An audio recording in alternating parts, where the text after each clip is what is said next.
At its height, people treated it like a miracle. A private company quietly valued at $47 billion was, to many, proof that a charismatic idea could remake cities and reshape work. A glossy brand promised belonging, productivity, and a gilded urban life. Its founder preached community in the same breath he promised outsized returns. Months later, investors who had sung along watched the music stop. Stay with this until the end and consider subscribing.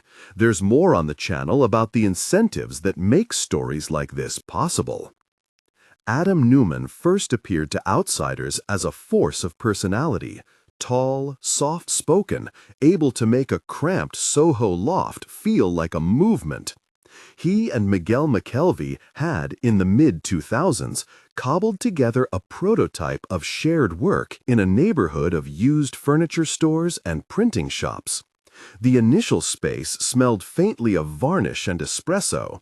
Sunlight slanted through loft windows onto mismatched chairs.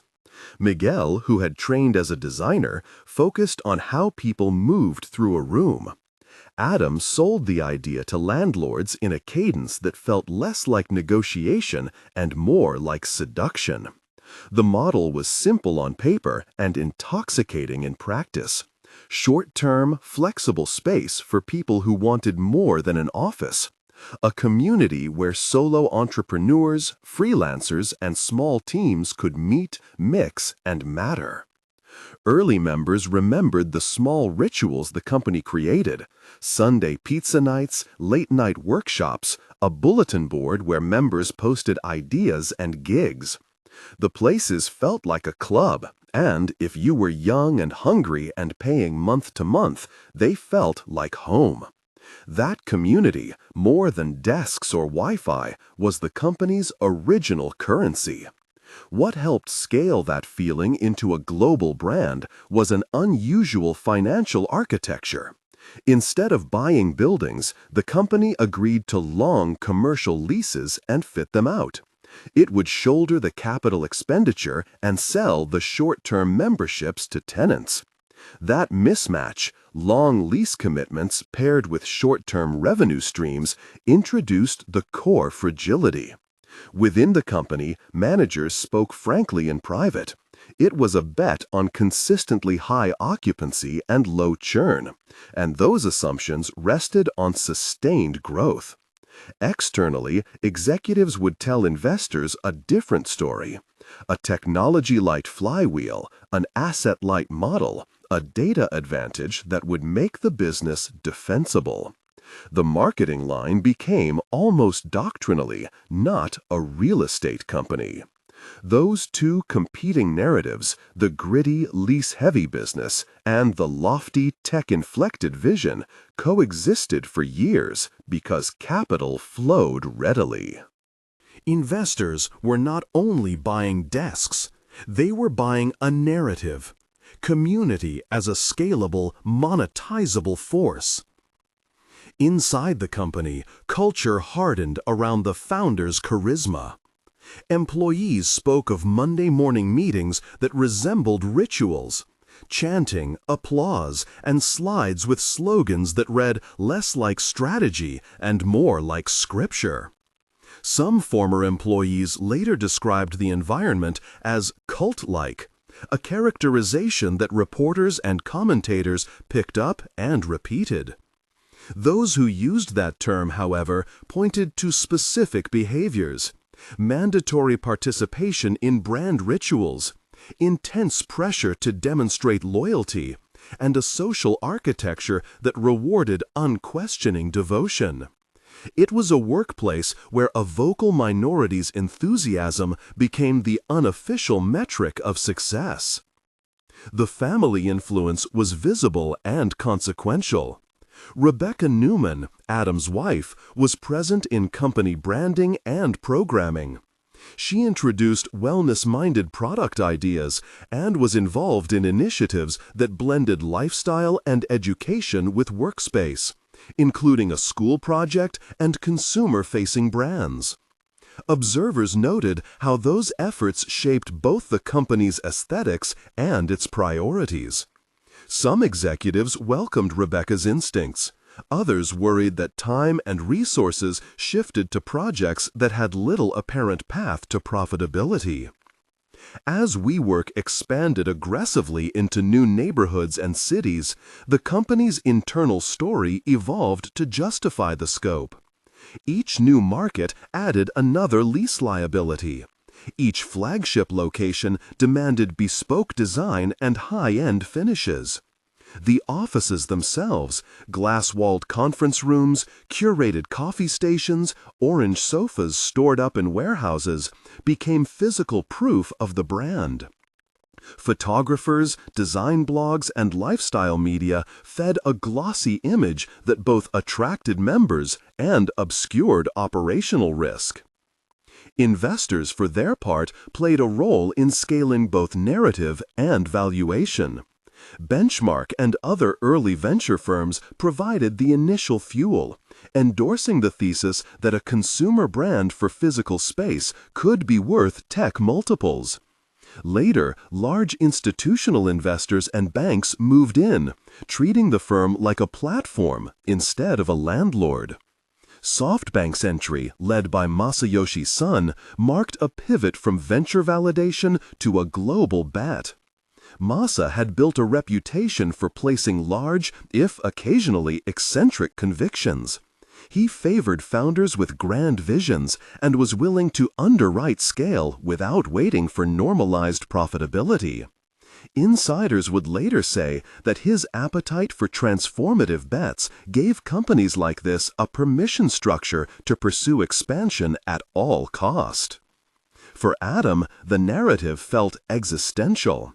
He spoke in lofty terms about mission and destiny. Interviews and private meetings included language that reporters later described as messianic. People who worked closely with him recalled a leader who loved to craft metaphors about community and energy, who told stories about how shared space could unlock human potential. It appeared that he sincerely believed in the mission. It also appeared that belief was inseparable from a hunger for scale, for headline valuations, and for the power that came with both. The company's growth metrics, when presented to investors, often emphasized expansion over unit economics. The S-1 filing released before the planned public offering would later force those numbers into daylight. Journalists pored over the document and found an operating narrative that had been, to an extent, shielded from public scrutiny. The filing showed rapid revenue growth alongside mounting net losses, and it exposed the lease-based structure that many analysts had suspected. Reporters quoted former employees and data firms that tracked occupancy and suggested churn and utilization metrics did not always align with the optimistic story the company sold in private. While the S-1 acted as an accounting mirror, not all market watchers believed the company's prospects were bleak. Some analysts argued the firm had created something rare, a global brand that could be monetized across multiple channels. Others warned that the gap between promise and performance was too wide to ignore. The debate was not purely technical. It was about whose narrative would ultimately be trusted, the founder's vision or the balance sheet. Amid growing scrutiny, soft signs of dysfunction multiplied. Executives who could have served as financial brakes were either absent or circumscribed.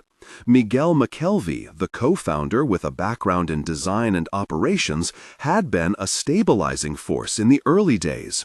As the company grew, his quieter, detail-oriented approach was overshadowed by more theatrical leadership.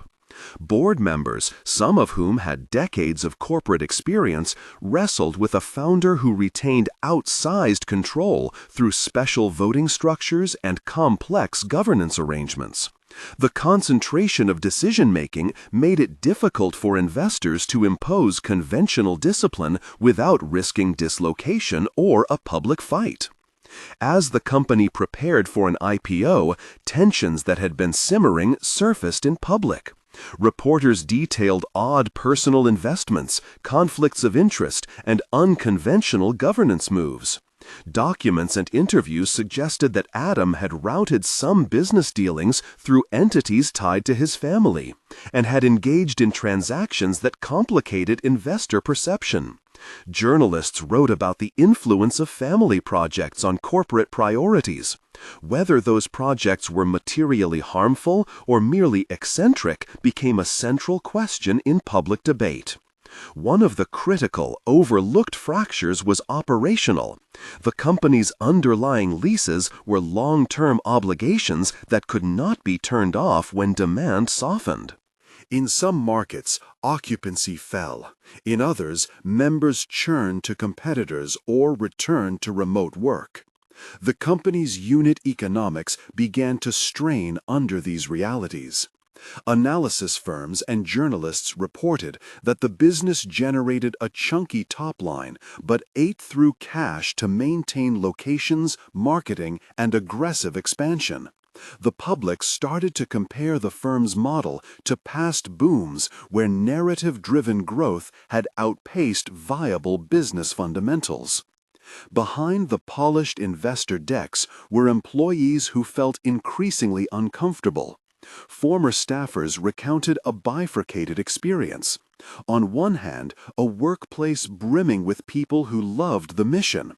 On the other, a place where long hours, pressure to hit symbolic metrics, and a culture that prized devotion over critique eroded morale. HR incidents and messy exits began to leak into reporting. Some former employees said they left burned out. Others described procedures that rewarded those who embodied the company's performative loyalty. Then came the moment that would test everything. A series of investor conversations and internal memos that culminated in a high-stakes meeting between management and SoftBank. The meeting, as later recounted by multiple attendees and press reports, was a tipping point. SoftBank's bankroll had already rewritten the company's trajectory once. Now it faced a decision about whether to double down. For Masa, the company represented a bet on the transformation of urban life and work. For SoftBank's executives, it was also a massive position on which reputation and capital were riding. The negotiations took on the air of theater. Executives from both sides described intense days of back and forth, punctuated by private plane flights and meetings in hotel suites. Reports later described a Project Fortitude-style effort to shore up liquidity and reset governance as the IPO approached. For the company's leaders, the option was stark. Accept the terms of a rescue that would dilute founder control but secure immediate capital, or push forward into a public market that might not reward the narrative once numbers were public.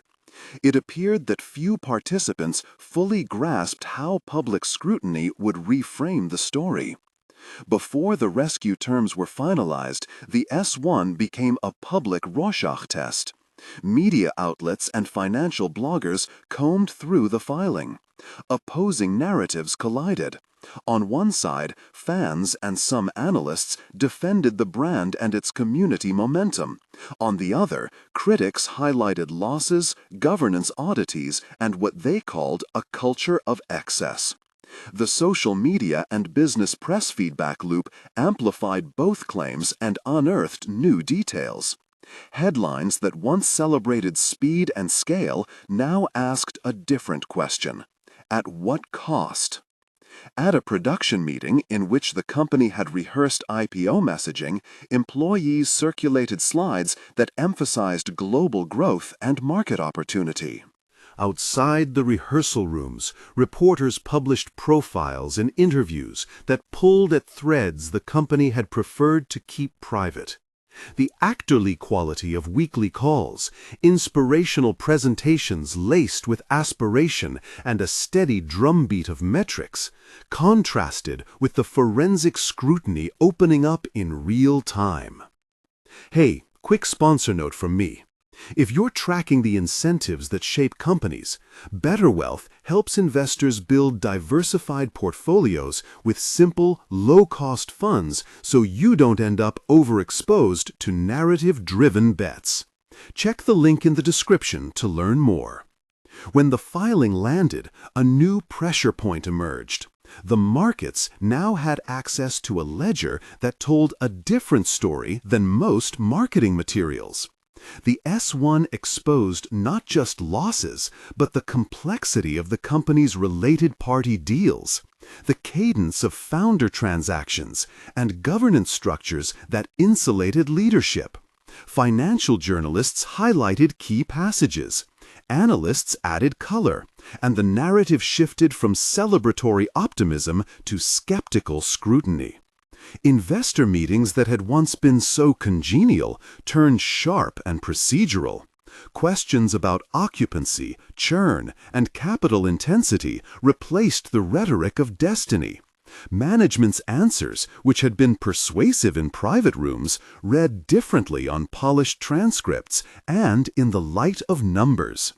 The founder's charisma, once an asset in close quarters, could be a liability when public markets demanded cold, repeatable metrics. The climactic week before the planned public offering felt like the point of no return. The company's valuation, once a private market fiction, would now confront sell-side analysts, regulatory filings, and retail investors. Under pressure, a rapid series of events unfolded. SoftBank offered a bailout package contingent on changes that would both rescue the company's near-term finances and reconfigure control.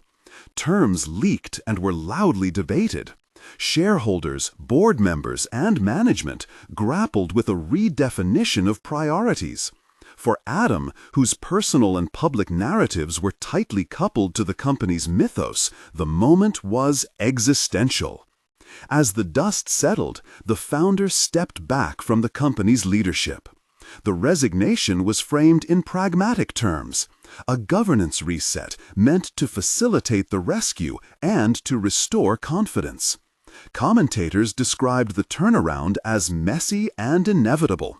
Employees reacted with a mix of confusion and relief. For some, the departure was liberation from a charismatic lead that had simultaneously inspired and imperiled the organization. For others, it was a loss of the spark that had once made the offices feel like more than a workplace. What followed was a slow unspooling. The company retrenched, closed unprofitable locations, and attempted to unify its narrative around a smaller, more sustainable operations.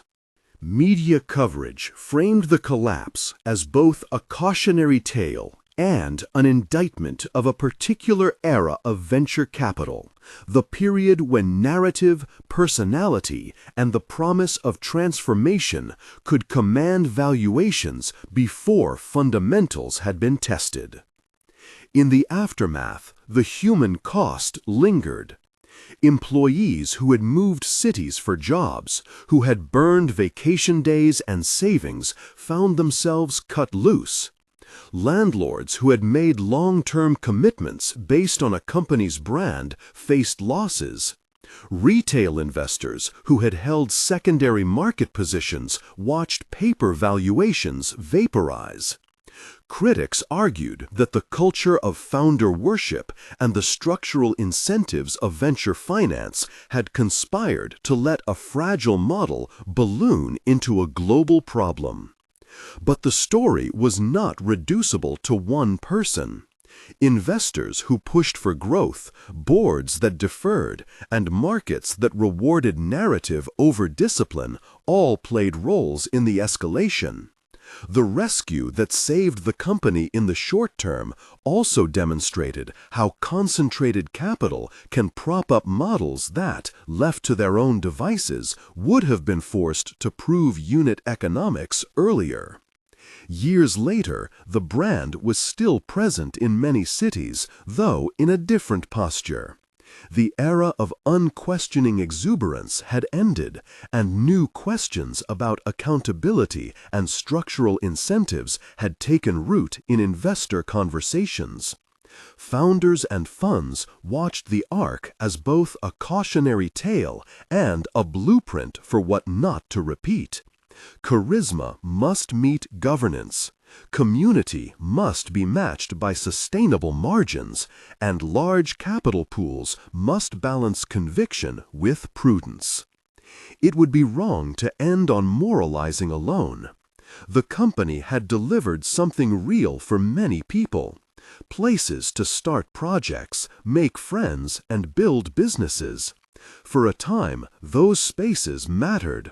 The lesson was in how the model was financed and narrated, in the ways that enthusiastic belief can become both a balm and a danger when mixed with enormous capital. As scrutiny of high-growth ventures intensified across the market, the we-I juxtaposition, the firm's rhetorical we and the founder's performative I, became a shorthand for a broader problem. Corporations learned that storytelling can build mountains of expectation quickly.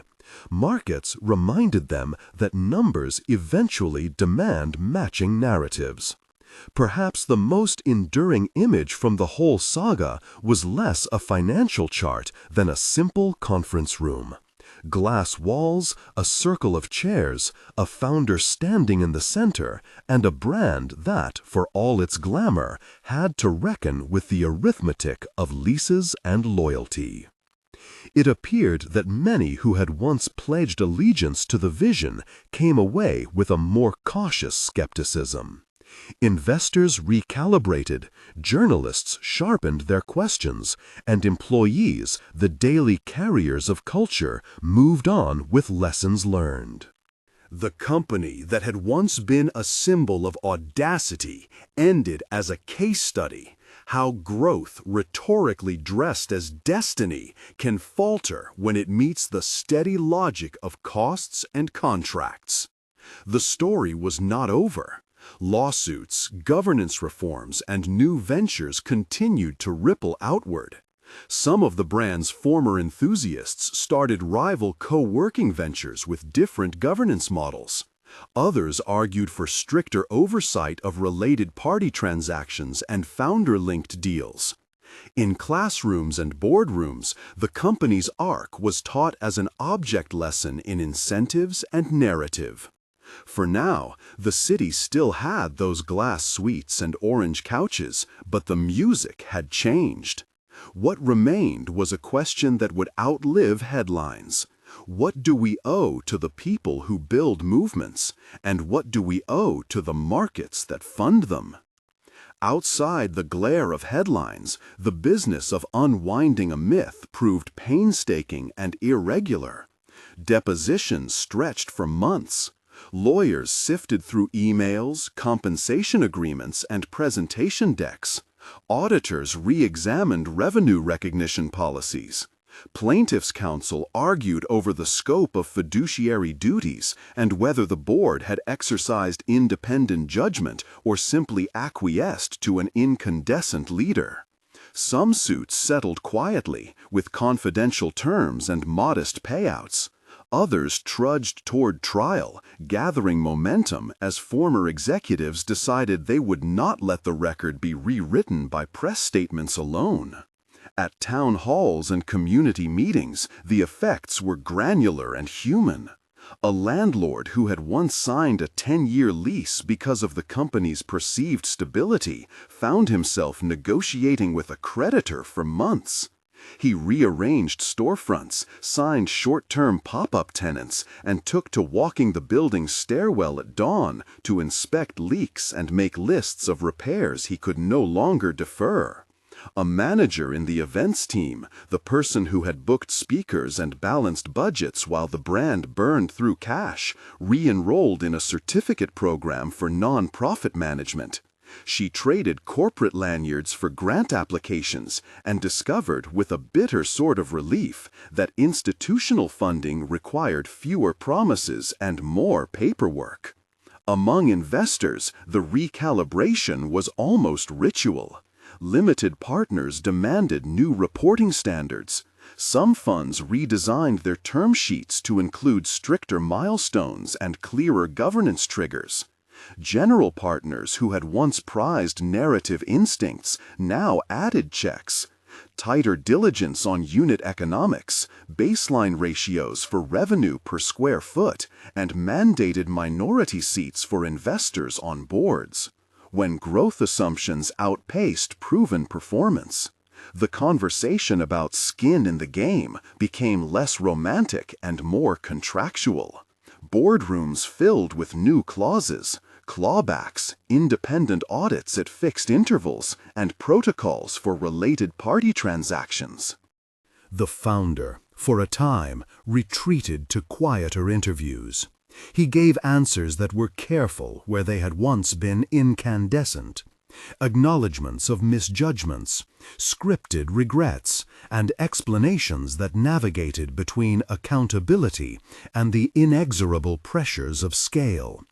In private, friends said he looked smaller, not humbled in a moral soapbox fashion, but diminished by the grind of legal disclosure and the erosion of myth. He began attending sessions with a counselor recommended by an old colleague. Those meetings did not make for headlines, but in them he confronted arenas he had never examined. The appetite for applause that had shaped product decisions, the loneliness of being the narrative's living center, the way praise had been accepted as proof rather than a prompt for prudence. Not everyone sought the personal route. Some former employees tried to salvage the mission without reanimating the old structure. A handful of ex-community managers formed a cooperative that rented a single floor of a defunct branch. They sold memberships at lower rates, instituted transparent books, and created a rotating governance model so that no single personality could dominate long-term strategy. Their guidelines were modest and specific: 3-month trial membership, public monthly financial summaries, and a cap on founder-style speaking stipends. It was not the glossy vision of global ubiquity, but on a Tuesday morning the space hummed with people who once feared the brand's collapse would erase the social fabric the company had helped create. The faces around the tables were tanned by commuter bicycles and lit by laptop screens. Someone was rehearsing a pitch for a small seed round that would never promise conquest, only sustainability. A generation of entrepreneurs emerged that read the arc as caution and curriculum. Incubators taught sections of the story as if it were a literary device, charisma versus governance. And professors assigned case studies that tracked payments to related entities, the elasticity of free offers, and the tipping point at which brand preference could no longer mask operational deficits. In an MBA classroom, a guest lecturer who had been a former vice president at the company walked students through the artifacts of growth.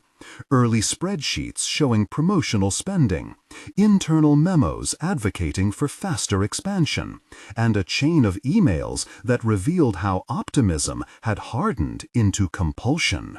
Students asked blunt questions about responsibility, and the lecturer answered with the economy of someone who had watched both peers and subordinates suffer. "Ambition without feedback," she said, "is not courage. It's an uncontrolled experiment."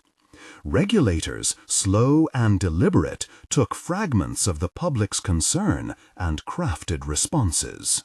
They revisited disclosure requirements for certain corporate structures, tightened the reporting on off-balance sheet arrangements, and published guidance that prioritized transparency of founder-related transactions. These adjustments were not revolutionary, but they altered the incentives subtly. A new generation of counsel insisted on independent evaluations for any transaction that might enrich insiders disproportionately. Capital, in response, flowed more cautiously.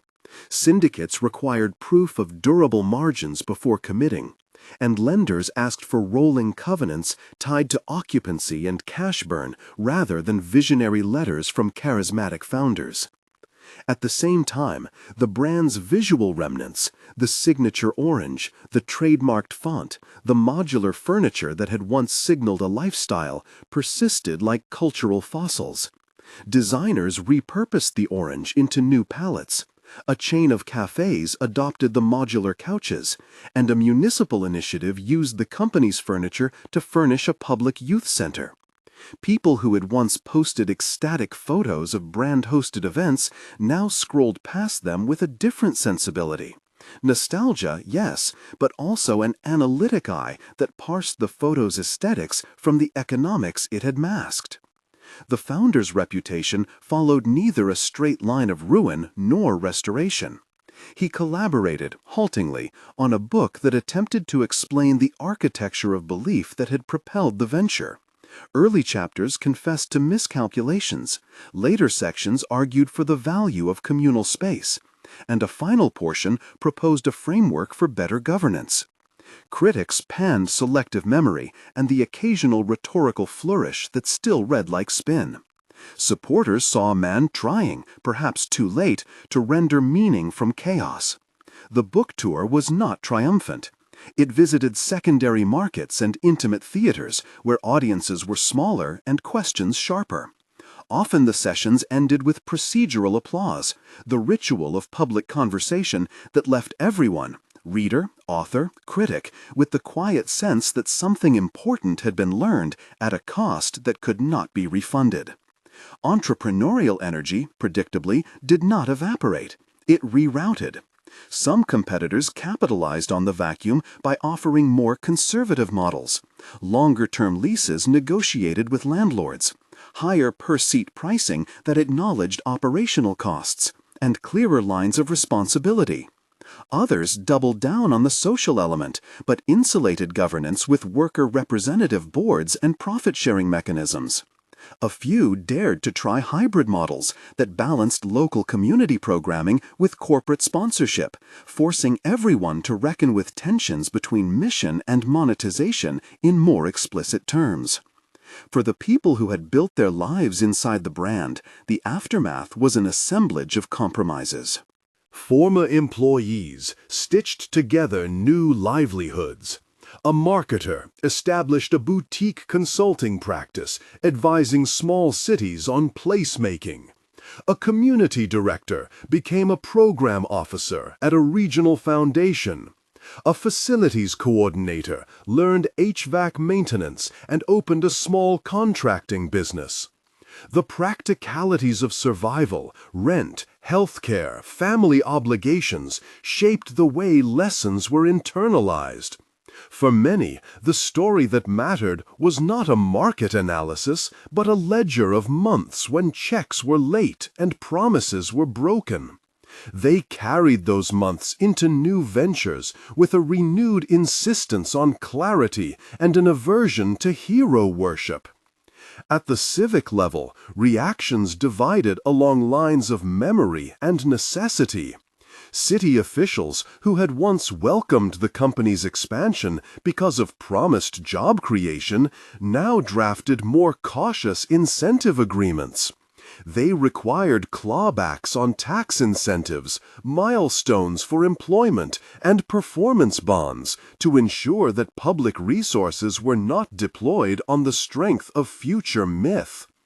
In community meetings, residents expressed a weary pragmatism.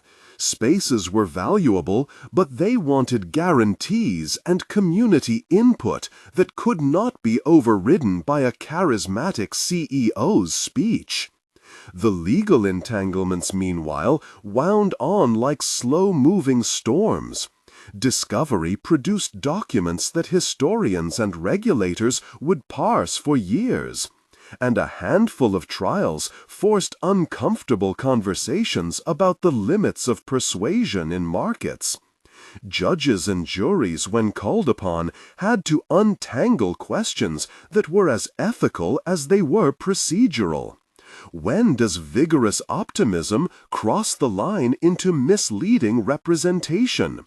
When does a bored silence constitute consent?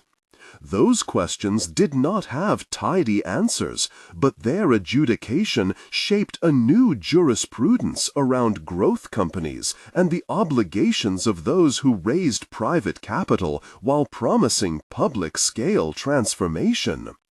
And yet the city remained elastic. New uses arrived in the wake of the company's retraction. A non-profit incubator leased a corner of an old flagship. A dance troupe rehearsed where pitches had once been rehearsed, and a collective of food entrepreneurs sublet rows of desks. The orange couches, once part of a global brand kit, sat with patched seams and coffee stains, and they were, somehow, more human for it. People gathered there now without the pressure to scale an idea into a movement. Conversations were practical and immediate. How to pay rent, how to attract a steady customer, how to run programs that might not be global but might be durable. Through all of this, one persistent image returned in conversation and reportage. The glass-walled conference room, chairs in attentive circle, a figure in the middle proposing futures measured in millions rather than margins.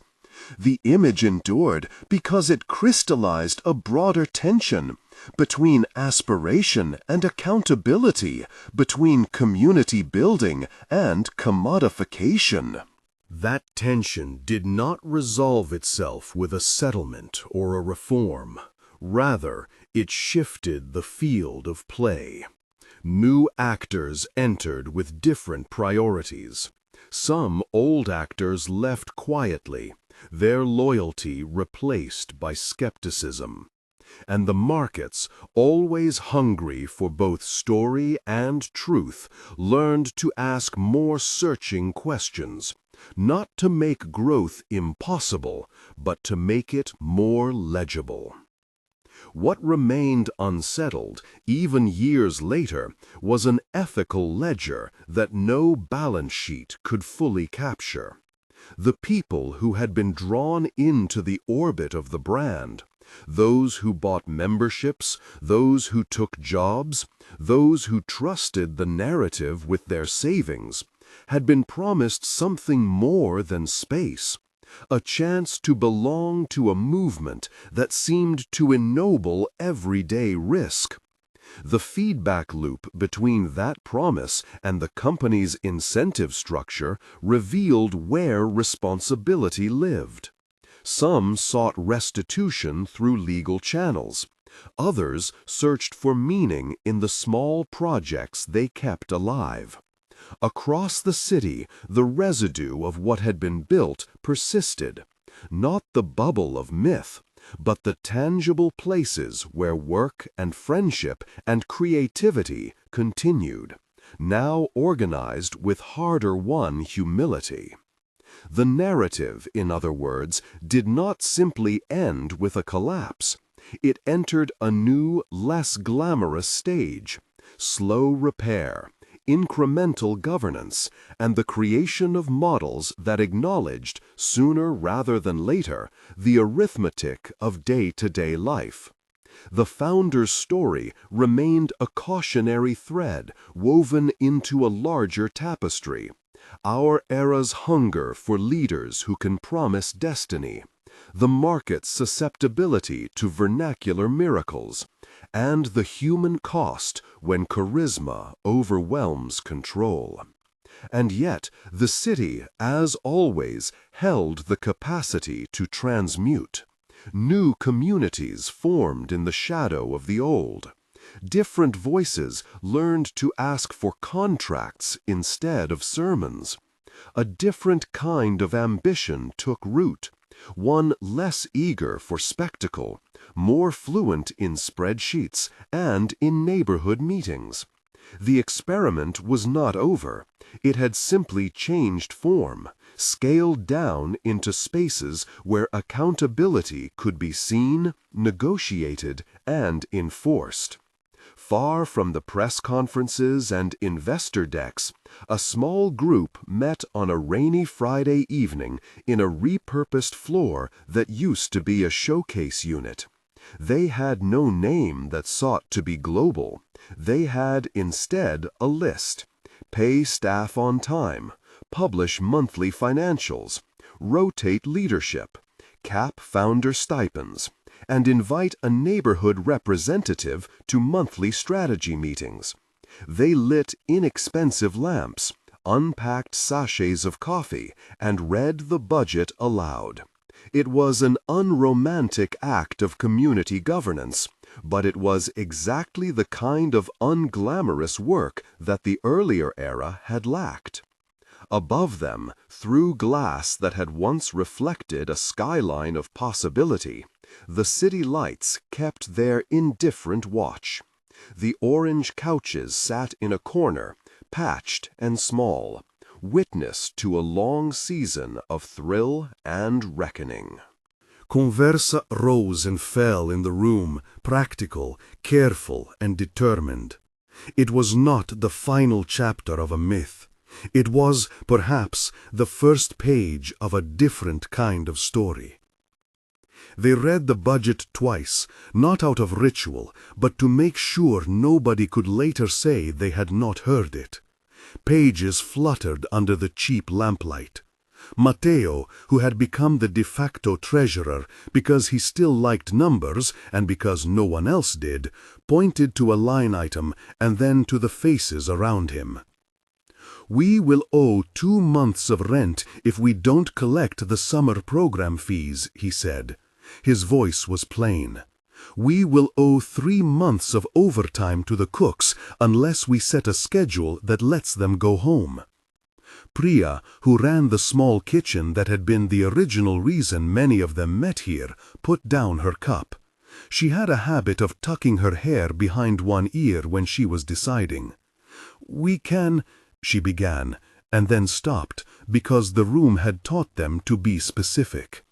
"We can cap my stipend to 50% for the next quarter. That gets us through payroll without borrowing." "Why you?" asked Lena gently. She had convened the group the week before and was the one who kept the list of promises taped to the wall. Pay staff on time, publish monthly financials, rotate leadership, cap founder stipends, invite a neighborhood representative. She had put those items there not as commandments, but as a test of whether modest procedures could bind ambition. "Because I can afford to," Priya said. "Because I don't want to be the reason someone who cooks for a classroom doesn't show up." There was no drama in her admission. They were all learning the grammar of restraint. Jonah, who had worked in community outreach and still wore the brand's old hoodie sometimes, shifted. He had been one of those who left when the promises started to sound like projections. He had come back because the people he loved were still here. "We should invite the neighborhood council to sit with us every quarter," he said. "Not just one rep, a small rotating panel." "That's 2 items," Matteo said. He smiled without humor. "We asked for a neighborhood representative. You're suggesting a council." "Call it what you want," Jonah said. "We're asking them to see our books." They turned the pages like companions reading a map. The numbers led to choices. The choices led to commitments. It was a mundanity made sacred by necessity. No investor pitch would glow from this lamp. There were no projections of millions. There were lists of invoices, of who would take extra shifts, of what would be shuttered if the coffers didn't rise. It was governance by default and by relief. Outside, rain moved across the glass in a soft, relentless sheet. The city lights shuttered behind it. The skyline was a collection of intentions. In the weeks since the public downfall and the smaller private reckoning, the building had become both a reliquarium and a workshop. Not an email, but a real envelope pushed through the cracked door and left on the reception desk for someone to find. The handwriting was tight and familiar. It was the founder's handwriting. They read it aloud at the next meeting because it felt improper to speak of the person in their absence, and because holding words in common softened their edges. The letter was an apology and a proposition. The apology was not theatrical. It was short and contained a curiosity about the arithmetic of harm. The proposition was more complicated.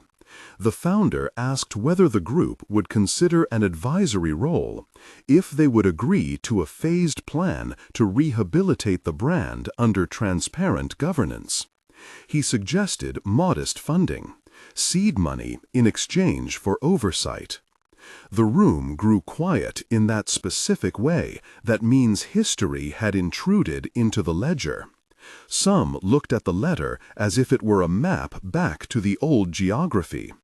Others as if it were a coin both needed and untrustworthy. "Are we part of that?" Jonah asked. "Do we become a stakeholder in the brand that hurt us?" Lena folded the letter and looked at the list taped to the wall. "We asked for a cap on founder stipends," she said. "We asked for neighborhood representation. We asked for public ledgers." "Those conditions don't make harm disappear," Matteo said. "They might make revival technically possible. Or they could make us co-sign onto the same promises that failed us," Priya said. Her hands were stained, a reminder that hunger was literal for some. "We need to think about who we are building for, not for the idea of a brand." They decided, democratically and awkwardly, to invite the founder to 2 public sessions, one for restitution, where affected parties could speak and propose remedies, and one for oversight, where the founder would present any plan under scrutiny. The founder accepted and promised to disclose all financials and to submit to a neighborhood advisory board if any funding were to be provided. That promise was a hinge more than a solution. Some within the group wanted nothing to do with it. Some wanted to make him sign before he left the room. They compromised on process. He would come, and the group would set the conditions for any longer engagement. The sessions were packed. People filled the orange couches until the seams protested. The first hour was testimony. A mother recounted how a promised fellowship had been a financial lifeline for a summer, only to be cut. A former instructor described arriving at a set of lessons and finding the supplies gone. People named what had been lost and how the loss had rippled outward. Kids who missed camps, households that reprioritized, small vendors who had not been paid. The founder listened with a face carefully arranged to communicate contrition. At times, his eyes flickered to the city beyond the glass, as if seeking permission from the skyline. When it was his turn, he did not make excuses. They repointed the facade where the rain had begun to etch patterns. They rewired a circuit in the events room so the lights wouldn't fail during a neighborhood meeting. They instituted regular accounting reviews. But more importantly, they practiced what Lena called attendance to small obligations, a phrase that sounded prosaic until you felt it in the marrow. They showed up for payroll. They kept minutes. They published the minutes. They exchanged apologies when mistakes were made and documented the corrections. The media, always eager for a tidy narrative, oscillated between cynicism and a cautious, if faint, optimism. A profile in a weekend paper described the place as a laboratory of modest governance. The piece included a photograph of the orange couches, the seams conspicuously visible, and a caption that read, "Endurance, not spectacle." One afternoon, when the sun pierced the rain like a stubborn promise, the group convened another meeting. They had been invited by a nearby public school to present a youth program they had piloted, an abbreviated curriculum in culinary arts and entrepreneurship that taught bookkeeping alongside baking. The school wanted to replicate the model in 2 classrooms. This was the kind of slow, local scaling that made everyone nod. It was boring and essential. Lena stood at the head of the table and watched people file in. Teachers with laminated lesson plans, a principal with a pragmatic smile, young cooks who had once been apprentices, now co-teachers. The room hummed with competent energy. They had moved from an era when a single charismatic pitch could raise millions to one where the currency was reliability. In many ways, the latter was harder to narrate, but better at keeping promises. "Do we still call ourselves an experiment?" a teacher asked at the end of the session. "We're a practice," Priya said, "an ongoing practice." Outside, a new set of activists had begun to form networks of small organizations across the city, loosely coordinated, sharing checklists and auditors' names, trade secrets of modest governance. They were not opposed to scale. They were opposed to scale that erased accountability.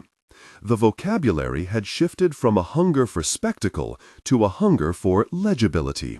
Policies, audits, monthly reports that an ordinary neighbor could read. The founder's public role diminished and then stabilized into a constrained form. He attended board meetings but no longer spoke in sweeping terms.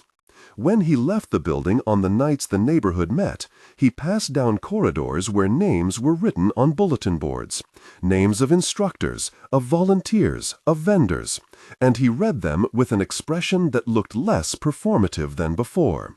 There was no grand reconciliation moment. Instead, there was a slow, communal rescaling of expectations. Still, the work kept returning them to an arithmetic of small obligations. A vendor's invoice due date, A teacher's request for classroom supplies, a cooker's need for predictable hours. These were not the headlines that built movements, but they were the daily tests of whether a community could sustain itself on trust made accountable.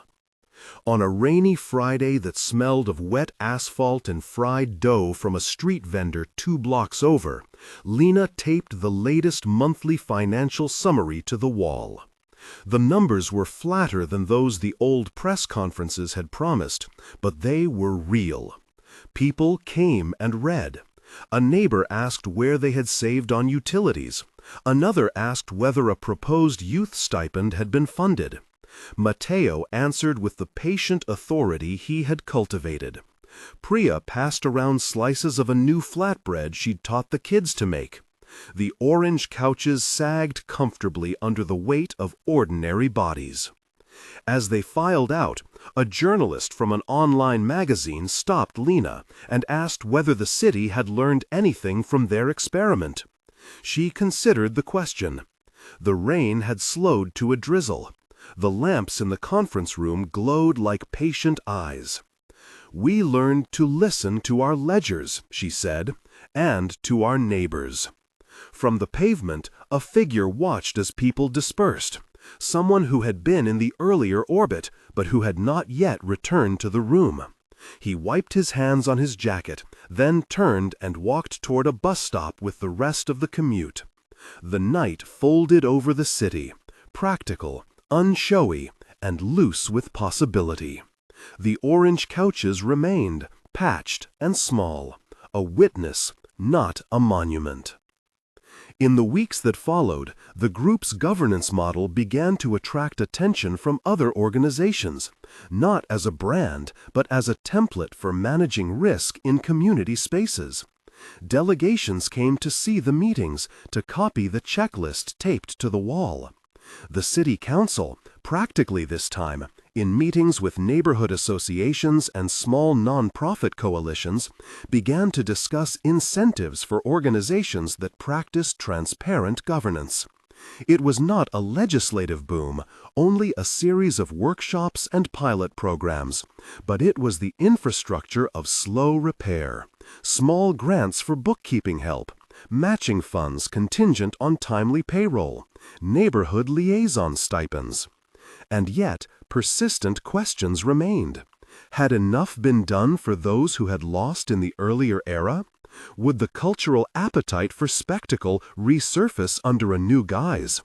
Could the tenuous coalition of cooks, teachers, accountants, and neighbors hold itself against the renewal of old temptations? The answers would unfold not in a single season, but in a sequence of small acts, meetings kept, records published, people paid. One evening, as the group prepared to close the fiscal quarter, an unexpected email arrived. It was from a coalition in a different borough.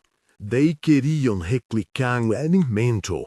We're requesting the group's minutes, the template for their neighborhood advisory board, and the legal language for the payout mechanism. Lena looked at the message, then glanced at the wall where names and promises were written. "We can share it," she said, "but we have to be clear about what it is and what it isn't." "What it is," Mateo said, "is a model of humility. What it isn't," Priya added, "is a shortcut." They agreed to host a workshop, to bring their checklists and their mistakes, to show both the pages that read like triumphs and those that read like accounting errors. They would teach the arithmetic of day-to-day obligations. They would teach what it took to make promises payable. The orange couches seemed in the lamplight to be less a relic and more a classroom seat. People laughed as they carried boxes of donations down the corridor. The building exhaled in small, civic ways. Outside, the city's lights kept watch, indifferent as ever, but now punctuated by small flares. A sign posted at a school announcing a new youth class. A vendor paid in full. A public ledger pinned to a community center door. None of these acts sought the cameras. None of them would make a stunning headline. They were the tedious, necessary labor of keeping promises.